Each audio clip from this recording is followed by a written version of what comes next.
Centre de l'univers, chaîne diffusion. Il y a solo na kati ya chaîne na biso ya Kamba Centre de l'univers tozwi émission ya sika na kombo ya Écho Dominical.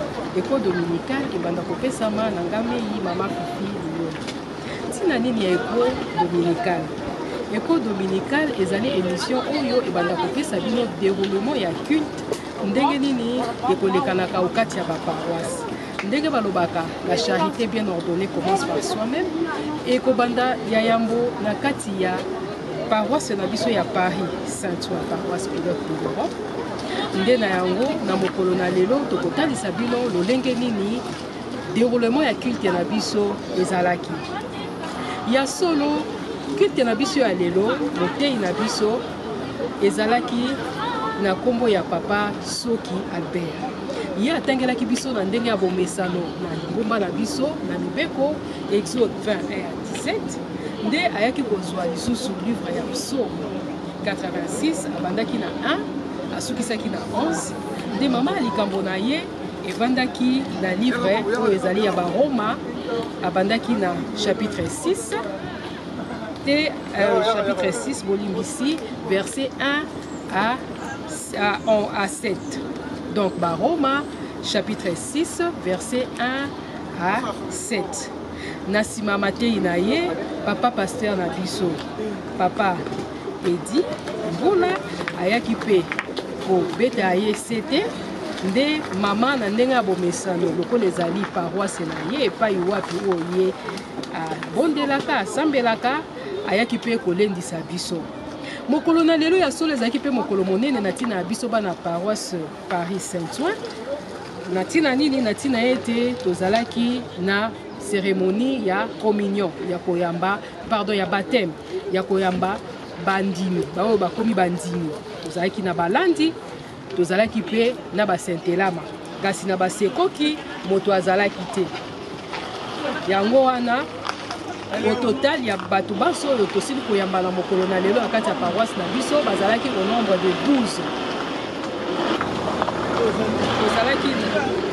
tozalaki na balandi 12 et puis tozalaki pe na ba sentelama 6 ba mama misato ba papa pe misato ya solo cérémonie elekaki ya kitoko mingi na nsima ya cérémonie tozalaki pe lelo na mokolo lisusu ya misala pamba te lingomba biloko misato mibeko bolingo misala nde lelo pe tozalaki na mokolo ya misala ndenge papa Simon Kimbangu Kiangani azali kosenga biso et puis pe ndenge bato nyonso bayebi ete bana sainte bazali vraiment bana ya misala tomi pesi corps et âme malgré bino moko bomoni tozali na suka ya sanza bato mosusu bapoche nano etondi te kasi biso bana sainte tolakisi vraiment ete tozali na volonté tolingi papa na biso na ntango nyonso tokokaka mbela na ye ya solo tosalaka na oyo nyonso esengeli na makasi na biso nyonso.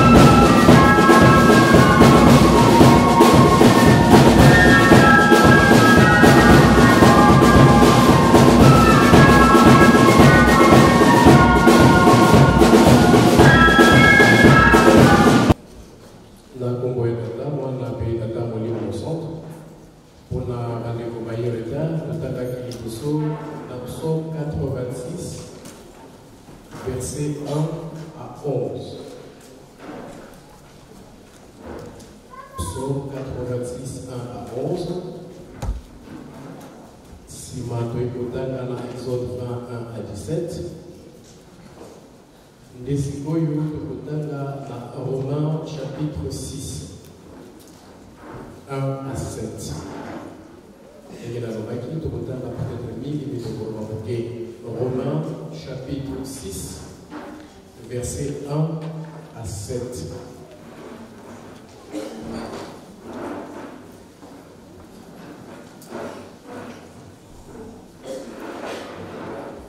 Romains chapitre 6, 1 à 7, ce qui te dit, le taille, la combo et la moi la paix, la que dirions-nous donc? Demeurerions-nous dans le péché afin que la grâce abonde? Loin de là. Nous qui sommes morts au péché, comment vivrions-nous encore dans le péché?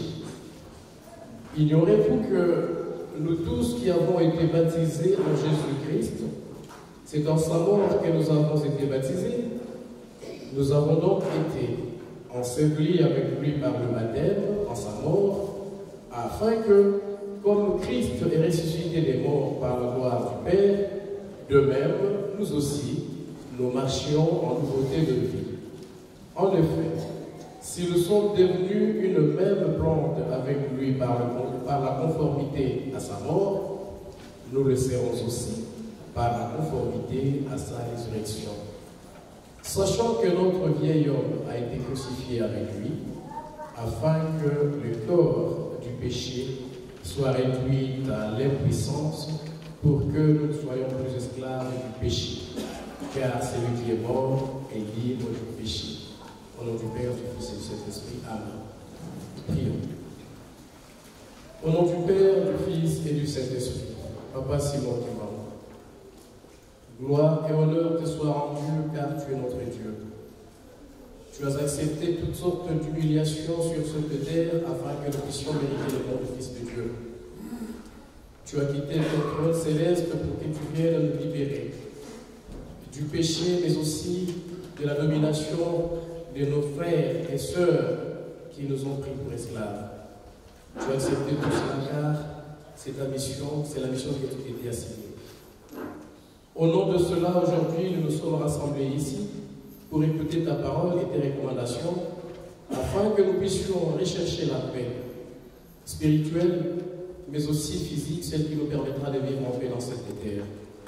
Nous te demandons, Papa, de venir toi-même. Parle-nous toi-même, car je ne suis pas digne, Papa, de transmettre ta parole. Tu connais de quoi je suis coupable devant toi. Non seulement moi-même, mais aussi tous ceux et celles qui sont ici. Nous te demandons donc de nous purifier afin que nous puissions écouter ta parole, qu'elle trouve place dans nos cœurs, au nom du Père, du Fils et du Saint-Esprit. Amen.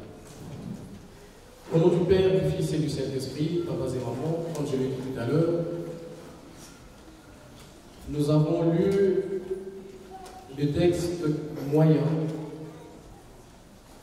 mais nous allons essayer de parler de manière brève. Sur cette terre, nous sommes tous pécheurs. Le péché, nous l'avons hérité de nos ancêtres Adam et Ève. Mais avec l'arrivée de Jésus-Christ, qui nous a rachetés par son sang, nous avons été purifiés. Ayant été purifiés, il nous appartient à nous-mêmes maintenant de prendre nos responsabilités vis-à-vis de Dieu. C'est ainsi que sur cette terre, comme je le dis, le péché que nous avions hérité d'Adam et Ève a eu pour conséquence la souffrance. La souffrance qui nous submerge aujourd'hui. Les guerres, les maladies, la famine et toutes sortes de souffrances que nous connaissons, aussi bien individuellement que collectivement. Nous allons beaucoup plus nous atteler sur les souffrances individuelles, personnelles. C'est ainsi que David nous montre par ce texte comment quelqu'un qui est dans la souffrance peut-il se confier à son Dieu afin de solliciter de lui la joie et la bénédiction. Aussi David dit-il, je suis pieux, je te sers, je suis ton enfant, et jour et nuit j'écris à toi. Ne peux-tu pas m'écouter? Ne peux-tu pas m'écouter? Ne peux-tu pas m'aider? Ne peux-tu pas venir à mon secours, Seigneur? Je suis pieux, je te sers. Et même quand il m'arrive de tomber, je demande pardon, et toi tu me pardonnes, car le pardon est auprès de toi. Tout ce que je te demande, c'est de m'aider pour que je puisse vivre selon ta volonté. Frères et sœurs, dans ces moments. Lorsque nous sommes en difficulté, pour nous qui croyons, nous savons que nous n'avons qu'une seule personne à même de pouvoir nous aider et de résoudre nos problèmes, c'est Dieu. Et nous lui adressons nos supplications à travers nos prières. Mais ma question est celle de savoir si vous et moi ici présents sommes capables de faire cette prière comme David l'avait fait. C'est-à-dire en se présentant devant Dieu comme pur, puisqu'il était, selon ce que nous venons de lire. C'est la prière d'une personne qui est pure, qui est pieuse, qui met en pratique la volonté de Dieu, mais qui se trouve dans des situations difficiles. Et il prend Dieu pour témoin pour dire, tu me connais, je suis ton fils, je te sers, mais là je suis en difficulté, ne peux-tu pas me servir? Ne peux-tu pas me secourir? Ne peux-tu pas m'aider?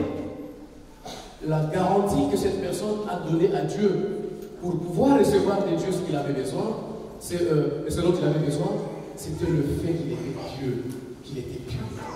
Toi et moi, sommes-nous capables de faire une telle prière devant Dieu lorsque nous savons ce que nous faisons chacun?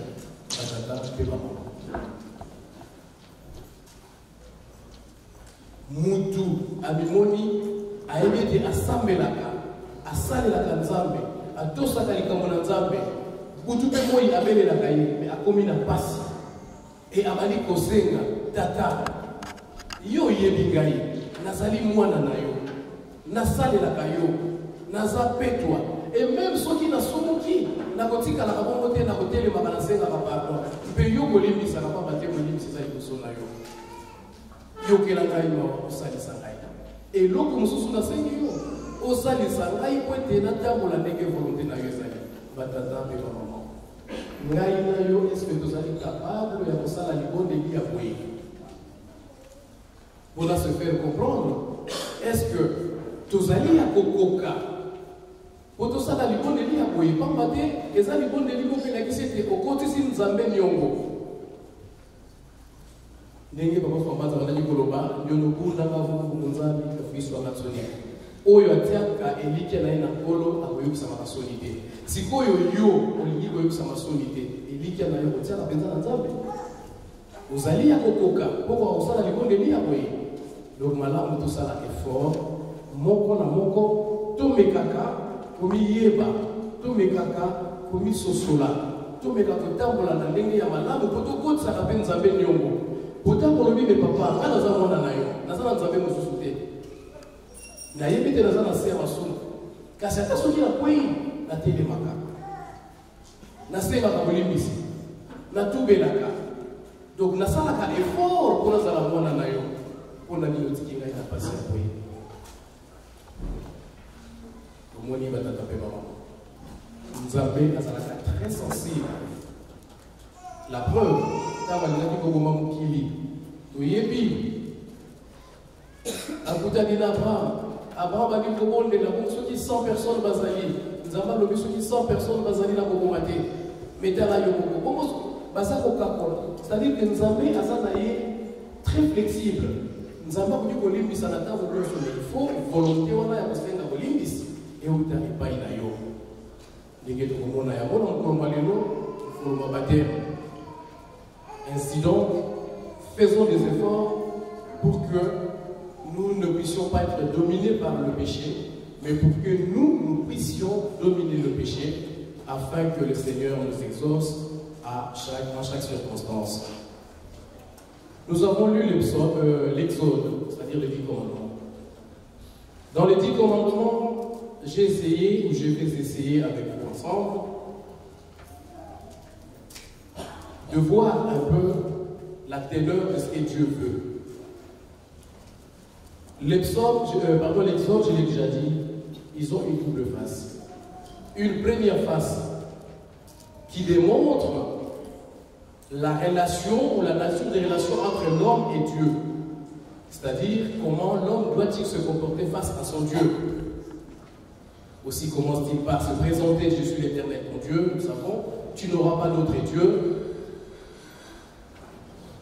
Tu ne te prosterneras point, tu ne feras pas ceci, tu ne feras pas cela. Cela, c'est par rapport à la relation entre l'homme et Dieu. Ce qui nous intéresse aujourd'hui, c'est ce qui tient à la relation homme-homme dans cette société où nous vivons. Et pour mieux vivre en paix sur cette terre, nous sommes tenus de respecter ce que Dieu veut que nous puissions faire. Notamment à travers les 10 commandements, nous irons du 13e au 17e verset. Je vais les lire rapidement, ce n'est que 4 petits versets. Il dit ceci, tu ne tueras point, tu ne commettras point d'adultère. Personne d'entre nous ne voudra être tué sans représailles. Alors, pour éviter que cela n'arrive, il vaut mieux ne pas tuer, et tuer au sens le plus large du mot.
5. La fidélité au symbole de l'Élysée. 6. L'attachement à l'unité des chrétiens et à la paix mondiale. 7. La croyance à l'existence du royaume céleste et de l'enfer. 8. La croyance au retour du Christ et au jugement de l'humanité. 9. La fidélité aux 10 commandements tels que reçus de Dieu par Moïse. 10. L'égalité entre hommes et femmes dans les ministères et dans la société. 11. La condamnation du racisme dans le monde. Et 12. Le pardon à autrui. 12. Les obligations et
Junior, ma maman belle, ma tata belle, ok.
Na évité parmi biso batemi soki ata moko mibale atiaki kombo ya papa mbula na mabonde ete papa Simon Kimba Mukiangani abatela ye asunga ye molongani wa ye c'est oye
l'acte de désobéissance. Yamoana abimaki libanda. Et pas yakene mobota bana na ye. Oyo biso tozali ba descendance. Il y a bana na Adam. Ye kono yisu asali effort pour être azongisa biso lisusu na kati ya jardin d'Eden. Batata ba maman tokumisaka ye na ndenge bolingo na ye kati na biso yango wana tovandeli awa me ndenge ye azongisi biso ezali lokola ndenge papa Fubalongo abandaki koloba akendeki na ye libanda lingomba me moto ayaki kozongisa ye sikoyo ezali nkolo Yesu papa dialongana bajeune bosala bakalkile après babula boli parce que tosekaki bolimbisi na 1992 ye papa dialongana nde biso tosekaki bolimbisi ya lisumu ya bana sikoyo ngai na yo bazongisi biso na jardin yango bomoni mibeko ezali kotoka na nzambe molimo santo papa Simon Kimba Mukianga ya lokunia te kufunda moninga te po ete babibisa ye libanda lingomba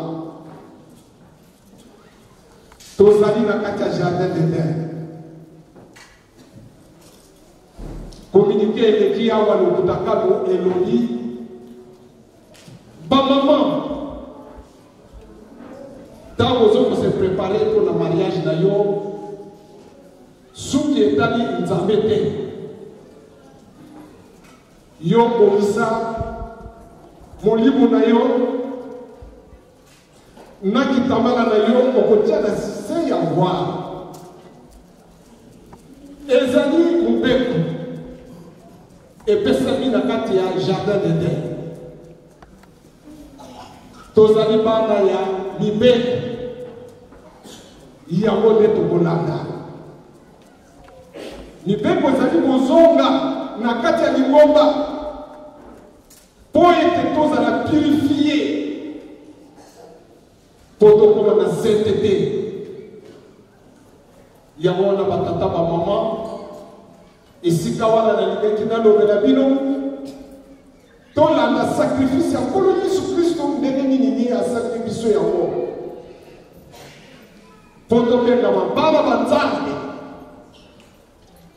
yango wana ekeko ya liboso tolongaki te ya mibale ya misato tolongaki te me oyo ya minene bazongisi biso na mibeko mpo tolonga yango wana batata bamama bamariage na biso ndenge ekosalema awa na kati ya sale na biso soki toyokani na papa pasteur na biso ya baparoise mosusu ezala ya Saint-Denis bazali na sale oyo papa apesa autorisation soki papa apesa autorisation ya sale ekomi na bénédiction ya ndenge mosusu parce que mama conseiller direct ayaka liboso kopambola sale avant ete ekoma officiel na lotomo ya papa Simon Kimbangu yanga tokotelemisa papa quasi chargé d'émission aya mwa moke Kimbangiso ye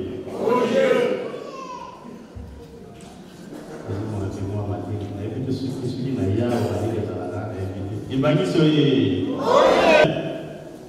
force ezali mais eloko wana basengaki tosala ndenge mosala moko azotinda biso abuyoka ya mwana batata wa mama akende mosika mingi te mpo mosala ezali nga na kozela kaka oyo ya ngai mbelambela otili nga na bamboloke nakamati na tie nazoi mpo na nini misala mosusu batinda soki batindi te bosala mosala wana tolinga te toderanjaka misala mosusu mbongo wana soki esengami mpo na mosala oyo fo tosala o ndenge esengeli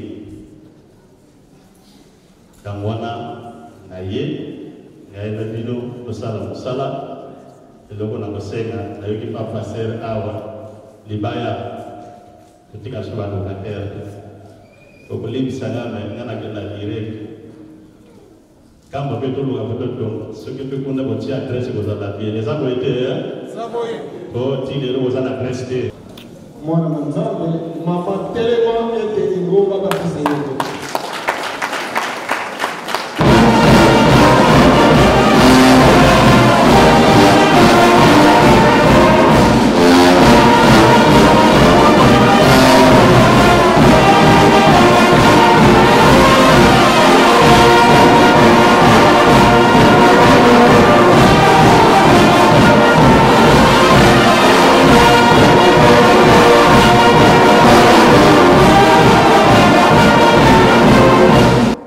topesa mama na biso mbote lokumu na kombo ya tata ya mwana mpe tata molimo sango na kombo ya tata ya mwana mpe tata molimo sango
côté.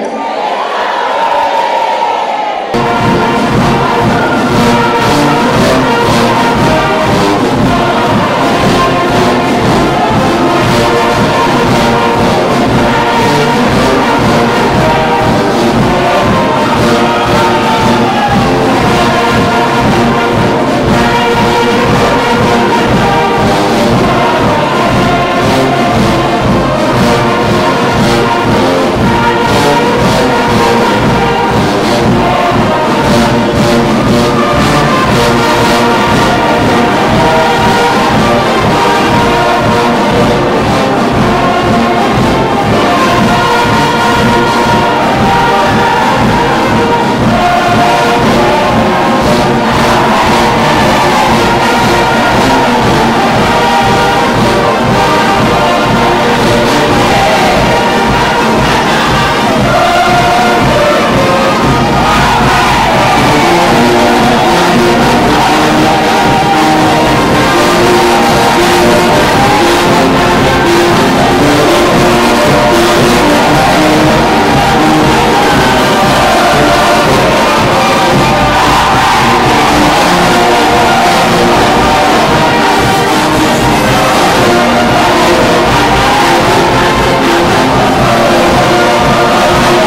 pilote ye.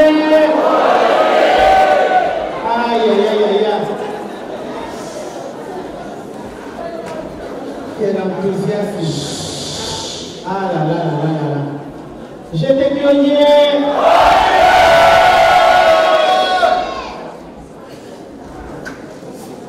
Votre plombe à Bazali. Bébé Dozali, hein? Ah! Les autres Rodorami, ils étaient bien. Aussi, Toyoki Matei. Nous sommes derrière le temps. Il est 17h15. En 30 minutes, Toyokani. En 30 minutes seulement. Parce que quand on défile, on a des gens qui ont besoin de montant au papa pour se faire la l'air. Vous avez été, hein? Pour eux, ça va sonner. 2018, des années à sonner. Total pour la cata solo. Tout ça, la misale à Nzabena solo. Na solo kakamakambo nyonso. Totika mabe. Totika koyinana, totika kotongana, totika kosala balinga bakuba, c'est pas bien. Lipa et au bout de yebi batata na maman. Kuna tozali kokende. Makamba mo mikolonio soto. Na bibeko toza ko yoga. Lelo soki boye balobi boy. Ah. Ingombo eza pasi. C'est ça la différence avec les autres. Les autres confessions, bazana ni bego na vocation ya biso, aïe aïe aïe aïe aïe aïe. Ya biso ezali na tina, po ezali ngomba ya molimo. Makambo nyonso po ezala très bien. Tout ça la bonne. Tout ça tozimaki. Et ça vous aider, hein? Tomeka, c'est vrai que c'est dur, c'est très dur. Ce que tu as dit, mais il y a un camarade pendant 10 ans. Pour ça que se fréquenter, vous êtes tout ensemble. Mais quoi comme animaliste face à la Néléboine. Et ça vous aider, hein? Ce cas, ça, les locaux en c'est un peu difficile. Parce que mi bec, on a mi bec. Mi bec, on a mi bec. Basa la poété. Baso qui sa poété. Si vous avez dit, maman, ça vous va la tabala. Aïe, aïe. Parents pilote Nye. Oye bakobala bakuna ka conseil. Na mona mariage moko. Ni beko luto ezalaka na mote o wana. Mais ndenge batie bitamala kaka. Ezala couleur moko na elamba na yo kolata. Ah, eko changer logo te. Eko changer logo. C'est dur, je comprends très bien. Et je ne suis pas quelqu'un de ces années. Ma campagne, je ne suis pas concerné. Tout ça, la gamme makasi, le quoi de ce qui pose au ningati mobali, non ningati mwasi na yo, bado bakeko bala na maputa, okobanga. Parce que ningati yo na robo ya pembe to kolata mukolowana. Malgré que nous n'ayons pas encore dans notre ça vous été, hein? Papa pilotonnier! Je comprends, c'est très dur, même pour moi. C'est très dur. Mais, tout ça la bonne. Il veut parler sur quoi. Et je crois qu'il y a un autre aussi qui était ça, bien. Je crois qu'il est belé, hein? Là, vous avez vu la langue. Papa pilotonnier! Nye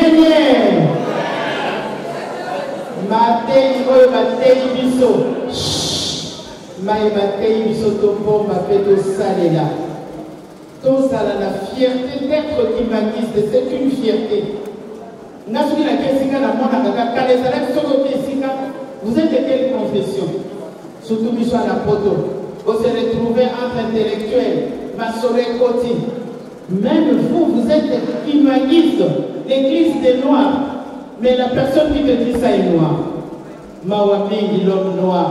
Yamana Tosalika Kanapasi. L'ennemi de l'homme noir, c'est qui? C'est le noir lui-même. L'ennemi de l'humaniste est Nani? Ah, batatana maman. Yamana Tosalina passe la mission de aussi la terre. Mettons le gâteau pour nous expliquer wana poto zo loko tozali kozela. Toyaka na banzabe kosalani. So bigi za milimo na biso po kolona tozwa difunde za koete ya. Yamana bana paroisse ya Saint-Ouen tozala na bolingo, tozala na boyokani, tozala bana botosi, tomikitisa, omikitisa nzambe komatisa yo. Soki pe musale bandi batatana ba maman. Pour les moments, la mission est allée à témoignage. Celui qui a fait un bateau, il va faire un monde à ma campagne à l'année. Batakara Babama. Ceux qui vous savez, bandit, pour mission ma campagne, non, ceux qui est dans mon livre. Mais tant que vous avez un moussala, pour bimini banda, ma soleil bandi, bande konangai. Nous avons la mission salée, il y a une remarque, et le Rwanda. Adobé Salaka m'a fait parce que.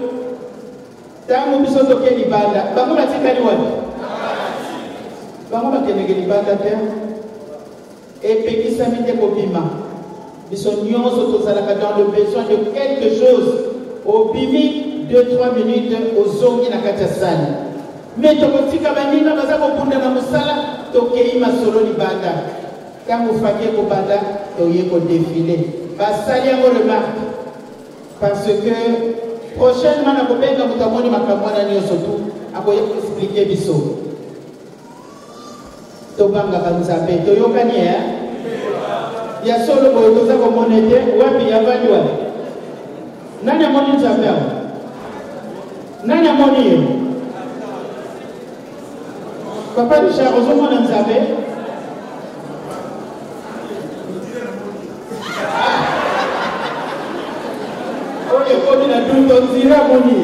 Donc, continue comment on a la vision, oui, pourquoi pas. Tant que tu vas dans le Makamobing, mais il y a monité, il y a une monité, mais il y a une amoni Makamou. Il y a les autres monité. Oyo Batei, Sotobo, Bapeto Salela, Poète, Tozako Zelani, Kabuya Motuya et Kokome la Biso. Nous avons beaucoup sacré. Tozana lingoma ya molimo lingoma ya solo baka solo lo moto bazali wapi bata plan B bata plan B plan B 300 euros plan B ko fumola nzela plan B na pandeni na plan B votre plan pour Bazali, to Bazali, dirigeant, allez, votre plan B de Téléma. Ah, maman, t'as dit qu'on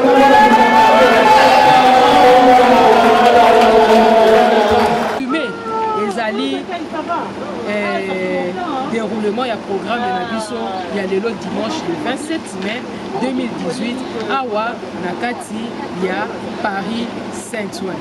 La Pesipino Nyoso Mote, Pipa et Biso Bosili Bozouama. Il y a solo, les alliés, monsieur Bandi Sika. Oyo nyonso bokozala nango posa to banda kolobela bino bokomelaka biso na baesika oyo esengeli mpona tomeka mpe kobongisa oyo ezali émission na biso mpe toyeba bapreoccupation na bino baposa na bino ensemble biso nyonso totombola lingomba ya Papa Simon Kimbangu kati na mokili mobimba kimia ya Papa Simon Kimbangu eyingela kati na mabota na biso banso bipai biso tosili kozwama na sukisi boye koma Nzambe tata mwana mpe molimo mosantu.